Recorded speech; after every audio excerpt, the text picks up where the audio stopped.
We're KC 101, and yes, indeed, it's time for another edition of Saturday with Seniors, brought to you by Eisenhower's Tioga County Harley-Davidson. You'll find them south of Mansfield. When it comes to winter storage for your bike, you can ask about the options they have down there. Maybe you need some service work done while your bike is served. They can take care of that, too. And, of course, it's not quite time to bring your bike down there, but you can start thinking a little bit ahead at Eisenhower's, the sponsor of Saturday with Seniors. Today, Butch Baker joins us. Hi, Butch. Hi. And we met you at the Tioga County Fair. Yes, we did. And I said, hey, you want to come in for an edition of Saturday with Seniors? And you said, yes, thank you. So where were you born, Butch? In Wellsboro. Born in Wellsboro. What year were you born? 1947. So it was kind of a different time then, I imagine. Yes, it was. A lot different. The war had just ended. What were your parents doing for work when you were young? Do you remember? Farming. Working the farm, huh? Yep. That was a really, really full-time job back in the day. Yes, it was. Yep. They were milking cows. And Yep. Sunrise to sunset. Did you have chores on the farm right from the beginning? yes, I did. I fed calves till we got old enough to put milkers on. And my two brothers and I, and each one of us had a milker, and we milked cows. And you were how old at this time? Like elementary school, younger? Yeah, probably 5, 6. I've talked to other people who were important hands on the farm at 5, 6, 7 years old. 4:30 in the morning. Really? Yeah. So you had an alarm clock, that ding, ding, ding, ding, ding. Yeah, my mother. Oh, the pots and pans. All right. Yeah. Farmers always did get up early. So from there, you went to school. And you went to school, what, in Wellsboro, I'm assuming? No. Marsh Creek. 4-room schoolhouse in Marsh Creek. I didn't know there was a schoolhouse in Marsh Creek. I just learned some information. So Marsh Creek, on the Marsh Creek Road, like down by Tim Clymer's auto? Right along Route 6. The Marsh Creek Baptist Church is Okay. there now. All right. That's hooked onto the old school. So that was the old 4-room schoolhouse. Yep.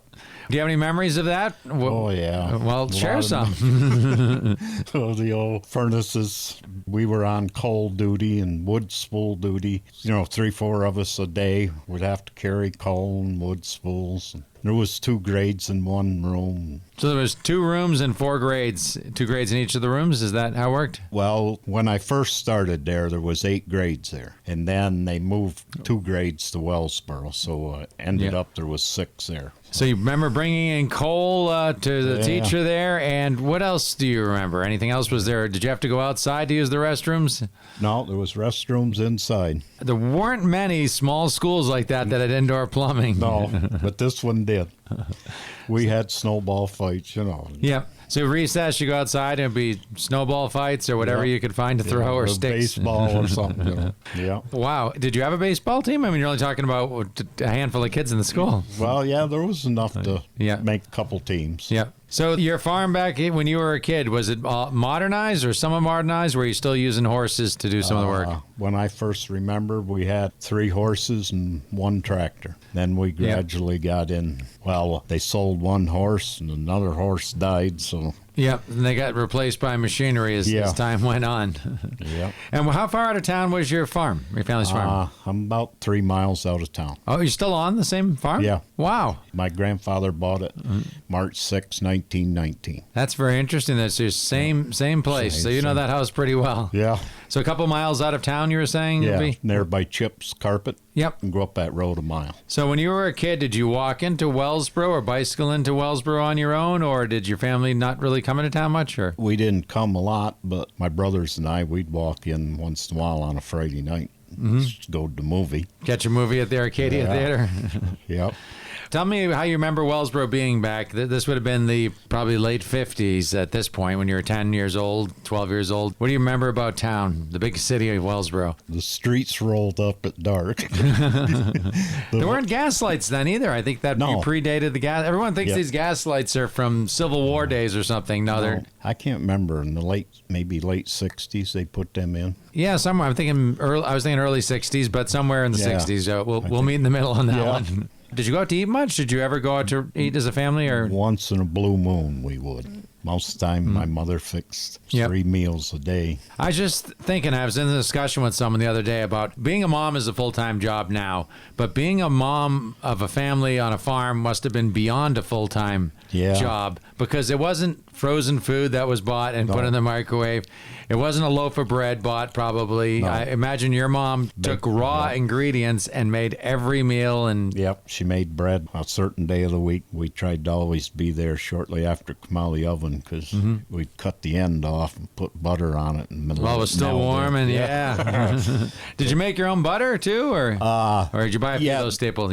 Yeah, they made butter for a while, and then we started buying it. It's amazing. A lot of the farmers that I've talked to back then, how self-sufficient they were in bartering with other farmers too. That they had all the milk and meat and chicken and grains and all that right from their own property. Yeah. When my dad would go to the milk plant with the milk cans, he'd drop off a sack of buckwheat at Dunham's feed mill. They would grind that into flour for the hulls. Now, I don't know what they did with the hulls. But then on his way back home, he'd pick up his bag of flour. Yeah. That was where the Do It Center is now, right? Yep. I've never seen a picture of what it was like inside there. Was it a whole walk-through store or counter, or do you have any memory? There was bags of feed. Yeah. You know, kind of like more of an Agway feel, or Agway used to be. They had a dock there on the one end. Very interesting. So you went to school in a forum schoolhouse, right? You said there are four kids in your class. Yep. Then eventually you went to Wellsboro for 8th grade or 6th grade? 7th grade. 7th grade. Yeah. So how was that change going from... That was a big change. Yeah, I always said I got my education in Marsh Creek because it was tough when you got up here. Yeah. A lot more kids. And did you enjoy it, or did you feel it's kind of a whole new social idea for you coming from a little school to a big school? Yeah, in the beginning it wasn't the greatest, but then it was all right. Yeah, adjusted. Everybody adjusts as time goes on. So in school, what was your favorite subjects, and what did you like about school? I liked math, and I took ag class, so I enjoyed the ag class. So, of course, I was a farmer. You probably had a head start in the people who had farms since they were 4 years old. Yep. So that was about the polio vaccine. Was that out then, or was that about that time period that came out? That was in 50, I'm going to say 56, maybe somewhere. Yeah, I got that. I remember getting that. They come right to Marsh Creek School and give that. That's what I heard. They came around to all the schools here and handed out the doses there. Did you know anyone who had polio? Yeah, I did. He's not alive now, but matter of fact, he burned up in a house fire. But it was something to see somebody with that. It's hard to believe it. I don't think a lot of people realize you got to talk to someone your age or older to remember all the what everybody went through with that. And when you were a kid, the hogback turns, they call them the hogbacks down there. I don't know why they call them the hogbacks. Maybe you do. And there were celery fields there. Were they still there then? The celery fields were there when I first remember. Mm-hmm. Those migrant cottages, I guess, migrant workers would live in on the far side of Route 287, literally tons of celery. Tons of it. And I still can't figure out why it's called the hogback turns, other than people say maybe it's shaped like the back of a hog, which I don't agree with. Or was there a pig farm there at one time? I don't know. I don't know if there was I don't think a pig farm. It seems too hilly to try to squeeze one in there, but you never know. But they always called it the hogback, so maybe. I don't know. When you were a kid, did you ever hop on any of the trains around here or get a train ride anywhere? No, I didn't. No, okay. Never quite dared to do that. I've heard about people hopping on the train and taking a ride somewhere. And the tracks were still obviously going through the Grand Canyon, Pennsylvania Grand Canyon at that time. And they shouldn't have never took them out. Yeah, a lot of people say that now in hindsight, that would have been quite a scenic railroad ride through there. Yes, but it would have. Absolutely. What else did you like to do as a kid? Did you really leave the farm much, or you really hung out there? You mentioned the movies. We pretty much stayed there all the time. I mean, did you go on any family vacation ever? It's tough to leave a farm when you were a kid. No, we didn't. I mean, I might go over, like, towards Tidot, and my grandmother lived over there, grandfather and grandmother. I might go over there for 3-4 days, but that'd be it. Probably went to New York State, but other than that, when was the first time you went to another state? I had an aunt lived in Elmar, so. Okay, so outside of that, you never went to... No. Wow. Not till I got my draft notice. Okay, we're heading towards that direction here. So junior high, you're into high school now, Wellsboro, and did you get your first car yet? No, we drove Dad's. He wouldn't let us have our own. You remember what Dad drove? Yeah, the first one I drove of his was a 52 Chevy, then a 57 Chevy. Like we say, we should have kept the railroad tracks in Pine Creek. You should have kept the car. Yeah. Yep.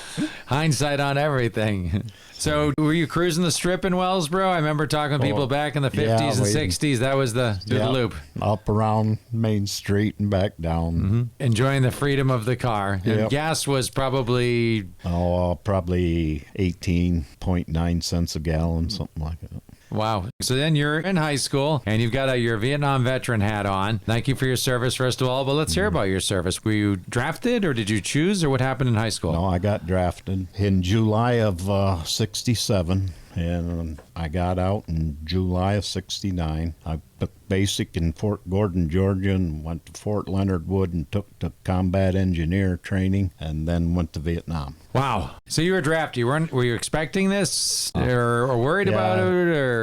A little bit. I was married at the time, and my first daughter was born while I was over there. That must have been really tough knowing that, not being there at that time. And yeah, she was born in March, and I never got to see her till October. That was a little tough. Yeah, I can imagine. And unlike today where soldiers can go online and FaceTime with their family occasionally, well, you were still at that point, mailing letters home and waiting? That was it. Couldn't call or nothing. They found out what you were doing 2 weeks ago, and then you'd find out from them what they were doing 2 weeks ago, kind of thing. And then, of course, they were watching the news media, and the news media would say, like I was in Dak To, and they'd say Dak To was under siege. Well, Dak To was like a Providence. So it might not be nowhere near you, but the media didn't explain that, and people around here would say, oh, he's in Dak To.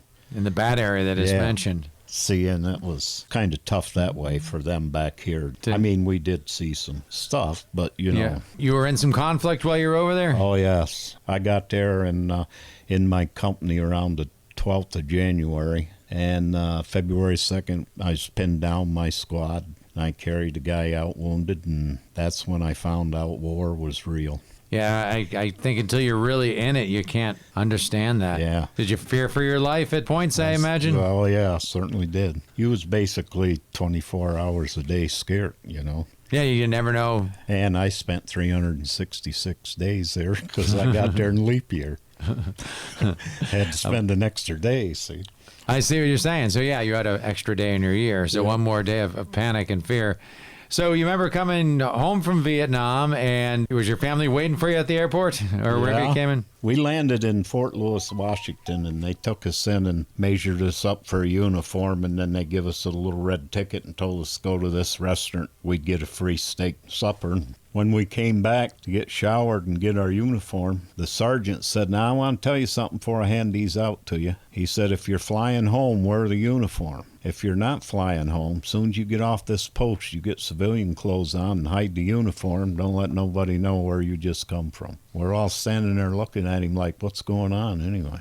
Well, we soon found out that they were protesting the war. And You didn't have any idea that protest was going on when you were over there? When we got back there is when we figured out something wasn't just right. Has the Nixon administration or just before Nixon? I was still under Johnson, I think. He was coming along there. So you came back from there and you had a wife and a daughter. And so what was it like seeing your daughter for the first time when she was already 1 year old, right, at this point? Yeah, I didn't know whether to look her straight in the face. I didn't know she was going to cry. You don't know what's going to happen. But it all turned out good. My wife showed her pictures of me all the time. And yep, spoke very highly of you, I'm sure, and you were a hero, but it's so hard for a child to understand that. Wow. So come back from Vietnam, and then did you get a civilian-type job at that point? Well, I had to pull 6 months in Fort Hood, Texas, to finish my time out. Then I came home, and I went to work in a dresser plant. The Dresser Rand plant over in... Well, the one here in Wellsboro. Yeah, on Route 287? Yeah. And I had 24 years in there when they closed it. Then I became a truck driver. The story continues on. Yeah. And is that what you're still doing to this day? Are you a truck driver? No. I retired from that in 2009. I turned 62, and I said, that's it. I'm done. Now I just farm it. Take care of the farming, huh? Yeah, I got 25 head of cattle. Still to this day, huh? Yeah. Was that about the size of the farm when you were growing up? We milked 30 cows. Yeah. Plus we had heifers and stuff. I'm going to guess we had like 40, 45 head altogether, but we milked 30. That was a common farm when you were a kid. Yeah. Now that's a very unusual size farm, but I guess if you enjoy it, that's what it's all about. What are some of the other things that you've enjoyed in life? Any interesting things that have happened in your life? Famous people that you met? I met Jeannie C. Riley. Harper Valley PTA is her big famous song. Yeah, I met her at the Steuben County Fair. Yep. And there was a Butch Baker that came here at Laurel Festival one year and sang at, I think, the Queen's Preview. I didn't actually get to see him, but Yeah. he was, I guess, a country singer, but he didn't last too long. A lot of people didn't even know he existed. Yeah. I always remembered his right name. It was Theodore Francis Baker. Shh. People don't want their stage names to be broken. Yeah, and he said that's why he went to Butch. And do you remember the old lamplighter that was on the corner before the fire? Or were you here during that fire? That was quite a tragedy. Yes, I was here during that fire. I can't remember just what year that was now. Early 70s, mid 70s? I might be off a little on that. I think maybe mid-70s. I was here when the Western Auto burnt on the other side of the street. Where First Citizens used to be and the lawyer's offices there? Yeah. You remember the gas well fire in Tioga? Yes, I do. Remember That they had to bring in, I can't remember the guy's name, but some famous guy from Texas to He come in superhero to put it out. Put it out. Yeah. Anything else you remember along the way? These are the kind of the fun little memories. People go, oh my gosh, I remember that. I remember when they changed Main Street, made the boulevard narrower, made the driving parts wider, and it used to be slanted parking. Diagonal parking into the spot, as opposed to the parallel parking. Yeah. And I will tell you what, if you sit in Dunham's coffee shop and you watch them out the window and try to watch people parallel park, you'll learn that this area is not filled with expert parallel parkers. No, it ain't. That's why people look for a place to park that they don't have to do that. Yeah, they'll drive around and around to find one. So, very interesting. Of course, that never bothered me too much. I could do it easy. I started driving up there on the farm when I was, 6 years old probably. So, yeah, you're used to what was around you and steering and all that stuff. Yeah, tractors. I think farm kids get it a little earlier just because the idea of a steering wheel is always there and brakes and gas. And then Dad would say, hey, go get the pickup. Bring it over here, so you'd go get it. Without your license? Oh, yeah. It's past that limitation. 6, 7 years old. You drive a pickup truck 6 or 7 years old on the road. Okay. Do not try this now, folks. Oh, no. It's amazing the things that were okay then. Yeah. I mean, we stuck mainly to that dirt road, but, you didn't think nothing about. Imagine looking and seeing a 6-year-old driving a truck now.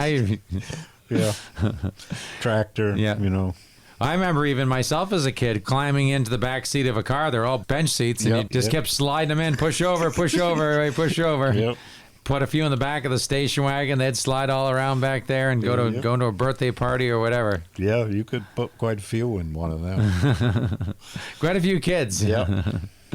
Well, those are the days. So do you miss the old days? Do you kind of reminisce and wish they were here, or do you like today's technology? What do you think? I kind of like back then, like in the 70s. It's kind of when it hit its peak. Yeah. There was a little bit of technology. We had gotten rid of polio pretty much here, but it wasn't quite what it's become now. I can remember the old crank phone. So you talked to an operator then? And I remember my mother used to call my grandmother. She'd dial the operator deal there. Mm-hmm. And it was 108R33, please. And away it went to my grandmother. And pretty soon they were talking. Yep, that was amazing technology. And, of course, you were on a party line, right? So anybody wanted to pick up the phone and hear what was going on in any house between you and the end of the street, I guess it would be. Yeah, well, we lived up there, and my grandmother lived over by Tyodotin. Mm-hmm. So there's plenty of rubbernecking going on in between. Is that the term that they use? I've heard people call it that. Yep, that's what they use. They said before the internet, that's how you found out what was going on in your neighborhood. Right. Yeah, you might have to say, hey, could I bother you and let me use the phone here for, they'd be on there talking. So yeah, you have to interrupt. And you'd have to interrupt them. if you needed to make a phone call for something. So if you made a long distance call, did you get a bill in the mail? The operator would connect you and write down, or I'm trying to think of what. You know, I don't know. Because the operator had to connect. She actually had a patch cord. They'd be like, okay, here's your line, and I'm going to put this into the connector for their line. They were the machine that connected the wires. And I don't know how that worked long distance wise. Don't know. Probably all on paper, the bill and everything, figuring it all out. Yeah, never thought of that one. I remember as a kid calling, it was very expensive to call out of state, like $10 an hour, and that was 30 years ago, which now would be probably $30 an hour. Yep. Well, I appreciate your time and your service and everything else. Thank you for coming by KC101 and joining us. Well, thank you for having me. All right. And thank you for all you did for the fair, too. We love the Tioga County Fair, and I really want to give back to the community that's given to us, the station here. And we've been very successful and blessed, and I just feel like it's the right thing to do. So if you're able to go down and enjoy, we had some passes for veterans. Hopefully you got one of those. Yes, I did. Thank you for that. Paid for the rodeo, too, so that everyone could enjoy that. And that was a good deal. Several other things that happened down at the fair. So we want to see it grow and continue on. Good deal. All right, well, thank you. Butch Baker from Wellsboro, born in 1947. Our guest today here on Saturday with Seniors. All brought to you by Eisenhower's Tioga County Harley-Davidson. If you're looking for a new bike, a used bike, any service for your bike, go see the folks at Eisenhower.